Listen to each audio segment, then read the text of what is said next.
खबर उत्तर प्रदेश लखनऊ से। लखनऊ के कैसरबाग कोर्ट के भीतर गैंगस्टर संजीव महेश्वरी जीवा की गोली मारकर हत्या कर दी गई है। हमलावर वकील की ड्रेस में था। संजीव महेश्वरी मुख्तार अंसारी का करीबी था। वह बीजेपी नेता ब्रह्मदत्त द्विवेदी हत्याकांड का आरोपी था। पेशी के लिए संजीव को कोर्ट लाया गया था। गोलीकांड में 4-5 लोगों के घायल होने की खबर है। संजीव महेश्वरी जीवा पश्चिम यूपी का कुख्यात गैंगस्टर था। पुलिस ने एक हमलावर को हिरासत में ले लिया। घायल अवस्था में हमलावर को पुलिस अस्पताल ले गई। घटना के बाद वकीलों में आक्रोश है। वकीलों ने सुरक्षा लेकर चिंता जताई है। चश्मदीद ने बताया कि हमलावर ने 6 गोलियां चलाई थी। कोर्ट परिसर में खून के धब्बे हैं। घटना के बाद पुलिस ने वहां से बॉडी को हटाया। ब्रह्मदत्त बीजेपी के बड़े नेता थे। वे अटल बिहारी वाजपेयी, लाल कृष्ण आडवाणी के करीबी थे। परिचित गेस्ट हाउस घटना के दौरान उन्होंने मायावती को बचाया था। 10 फरवरी 1997 को उनकी हत्या कर दी गई थी।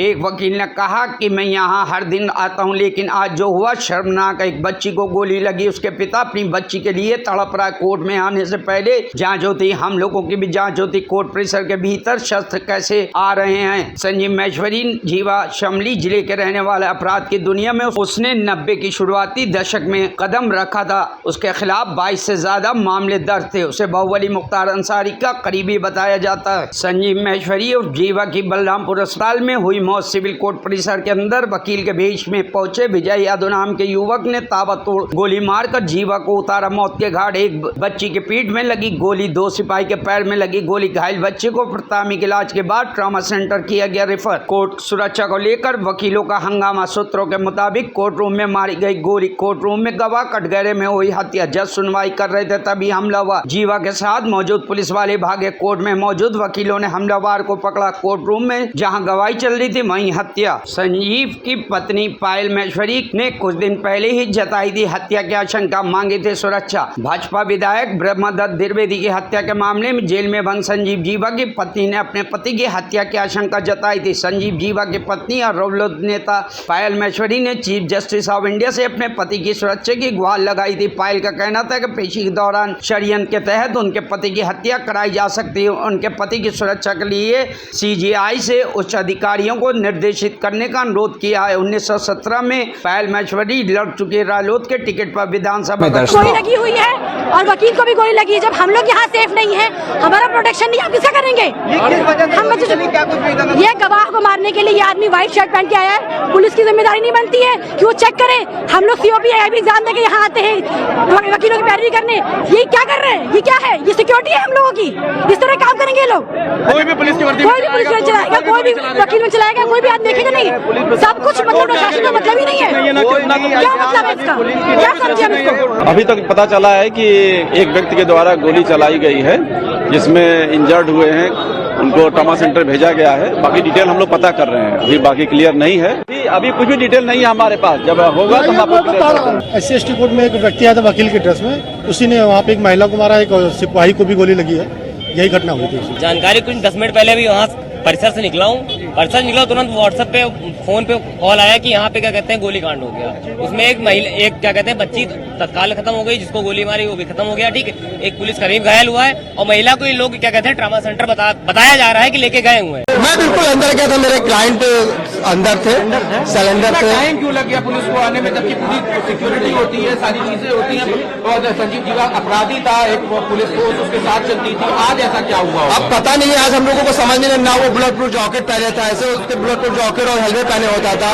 पुलिस वाले भी तो होते थे। और पुलिस ने 15 मिनट का लगभग इंतजार किया कि जीवा मर जाए। जब उसको ध्यान से उसको फिर लास्ट से उसको चेक कर रहा है कि जिंदा है कि मरा। उसके बाद एम्बुलेंस नहीं बुलाई जा रहा है। वक्ताओं ने उठाने की कोशिश। हमारा कहना इतना है कि ऑनरेबल हाई कोर्ट के ऑर्डर के बाद भी विदाउट बुलेट प्रूफ जैकेट यहाँ पे कैसे आया? क्या आप ऑनरेबल हाई कोर्ट का ऑर्डर नहीं मानोगे? पुलिस प्रशासन का ऑनरेबल हाई कोर्ट का आदेश का पालन नहीं करेगा? हमें कोई उसके साथ संवेदना नहीं है।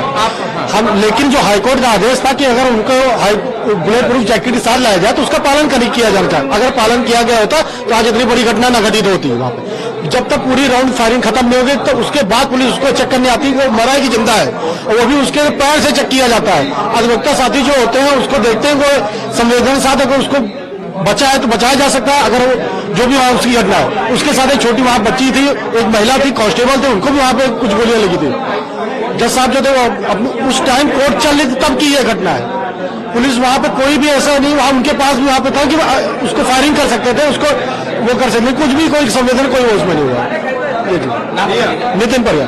मुझे जैसे ही सूचना मिली, क्योंकि जीवा अक्सर हमारी ही बिल्डिंग में ऊपर किसी वकील साहब के पास जाता था, तो क्या जब और वो तो कैसी सिक्योरिटी रहती थी? सिक्योरिटी पुख्ता रहती थी, बुलेट प्रूफ भी पहन के आता था, लेकिन आज कोर्ट रूम के अंदर तक सिक्योरिटी आती थी।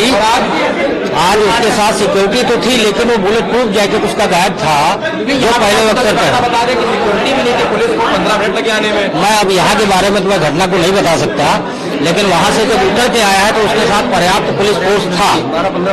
12-15 पुलिस वाले अक्सर उसके साथ में जाया करते थे, लेकिन आज जब उतरा है, जब नीचे इधर आया है, मैं वहाँ मैंने बैठ के उसको देखा भी था वहाँ से इसी बिल्डिंग के नीचे, और उसके बाद 10 मिनट बाद मुझे खबर लगी कि उसको गोली मार दी गई। काला कोट पहन के कोई भी आए घुस जाएगा अंदर, जो है कुछ हो चाहे ना हो। मतलब आपकी व्यवस्था क्या है? चेकिंग नहीं कर रहे हैं आप, ऐसे जाने जा रहे खाली बैठे हुए हैं आप, न सेंसर सही है, कुछ भी नहीं सही है। ठीक है, ये परिसर है जो है, ये सुरक्षा है जो है यहाँ पे। बेसिकली किसको मानने आया तो कुछ जानकारी मिल पाई है? हम कह रहे हैं बेसिकली किसी को मानने आए हो चाहे ना मानने हो, कल को मान लिया कोई भी कांड होता है, ठीक है, तो इसका जिम्मेदार कौन होगा? SC/ST कोर्ट से लगातार फायरिंग की आवाज आई, जिससे अधिवक्ता उधर दौड़ते हुए गए, जहां पर देखा कि 3 लोगों को अंधाधुंध फायरिंग करके एक व्यक्ति ने, जो कि अधिवक्ता की ड्रेस में था, एक बच्ची की उसमें से मृत्यु हो गई है और अधिवक्ता यहाँ असुरक्षित है।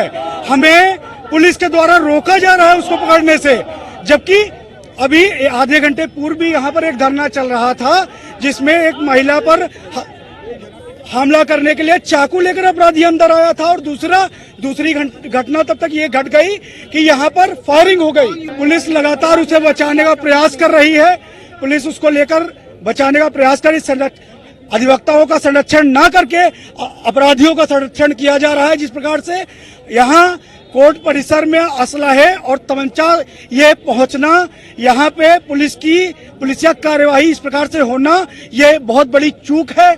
हम सभी अधिवक्ता सुरक्षित हैं, हमारे लिए यहाँ पे मजबूत सुरक्षा व्यवस्था होनी चाहिए और अधिवक्ताओं को कड़ी से कड़ी सजा दी जानी चाहिए।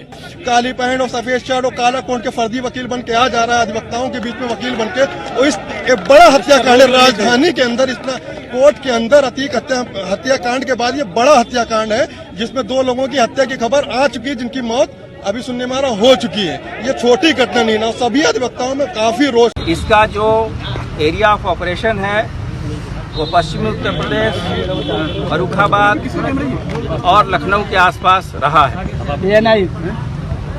इसका नाम कुछ महत्वपूर्ण केसेस में भी आया है, जिसमें कि कृष्णानंद राय जो पूर्व विधायक रहे हैं, तथा ब्रह्मदत्त द्विवेदी जी जो पूर्व मंत्री रहे हैं, उनकी हत्या में, तथा एक कारोबारी और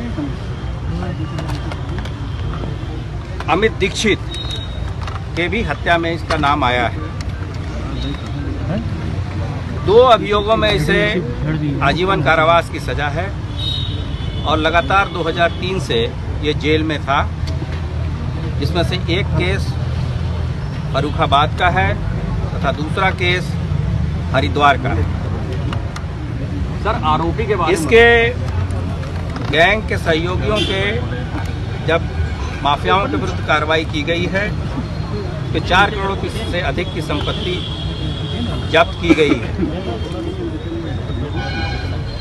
मारने वाला व्यक्ति जिसने की गोली चलाई थी, उसको वहां पे मौजूद पुलिसकर्मियों तथा अधिवक्ताओं के द्वारा उसको ओवरपावर किया गया और उस दौरान उसे चोट भी आई है।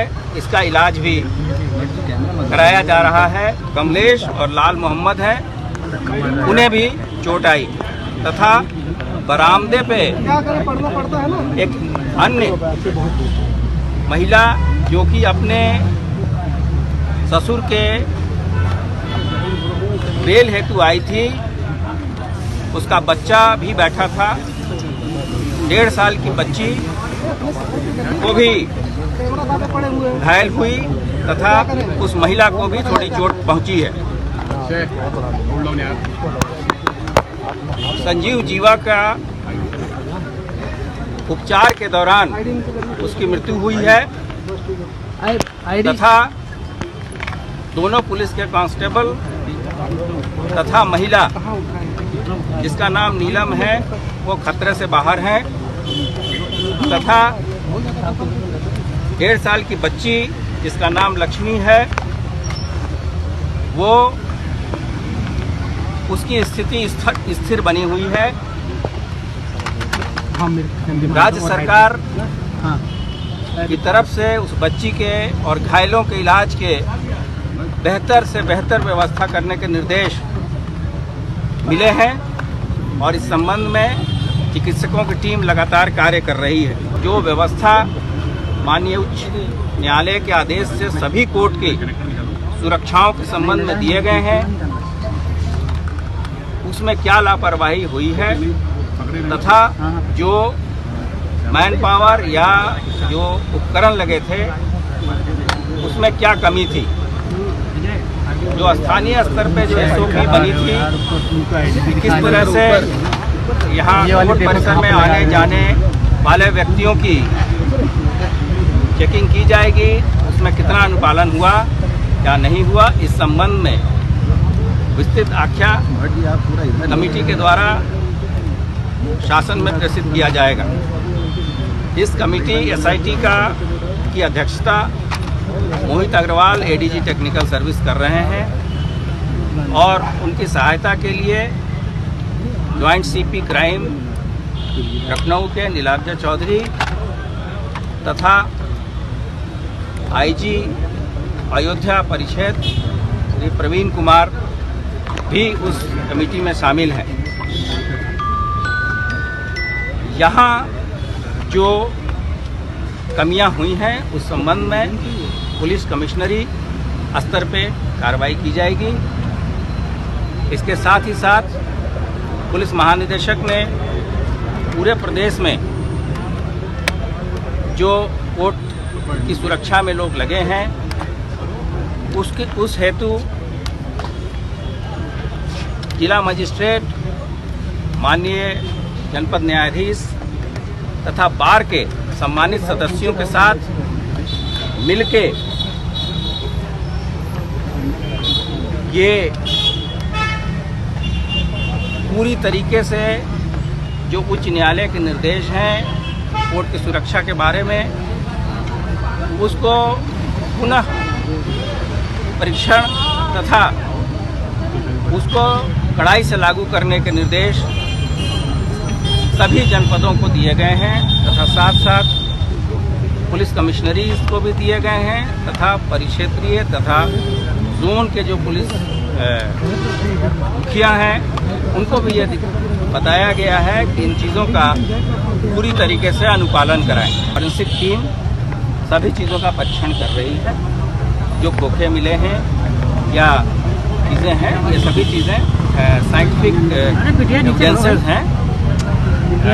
इसके बारे में पूरे परीक्षण और इन्वेस्टिगेशन के बाद ही कहना उचित होगा। फिलहाल एक वेपन बरामद हुआ है। सर, विजय यादव अकेला था, कोई और भी साथ है? ये चीज़ें मैंने आपको बताई कि अभी वो घायल अवस्था में है। यहाँ से उस समय उसी को ओवरपावर किया गया था और जो प्रत्यक्षदर्शियों द्वारा बताया गया है अभी तो एक व्यक्ति की बात आई है। अब इन चीज़ों का हम लोग वेपन है क्या, कोई विदेशी असलाहा है? ये चीज़ें अभी हमें ये बताया गया कि एक असलाह बरामद हुआ है, अभी वो कब्जे में है, देखने के बाद से ही संबंध।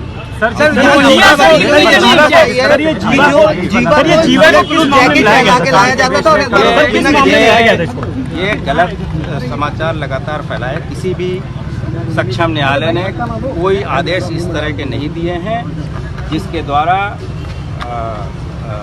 अभियुक्त को कुछ पहना के लाने के निर्देश हैं। जो माननीय न्यायालय के आदेश थे कि इसकी लगातार पेशी कराई जाए ताकि जल्द से जल्द जो जैसा मैंने आपको बताया गोमती नगर की हत्या और जो SC/ST का मामला था उसमें जल्दी ट्रायल पूरी की जा सके। Bureau report, news hub Bharat.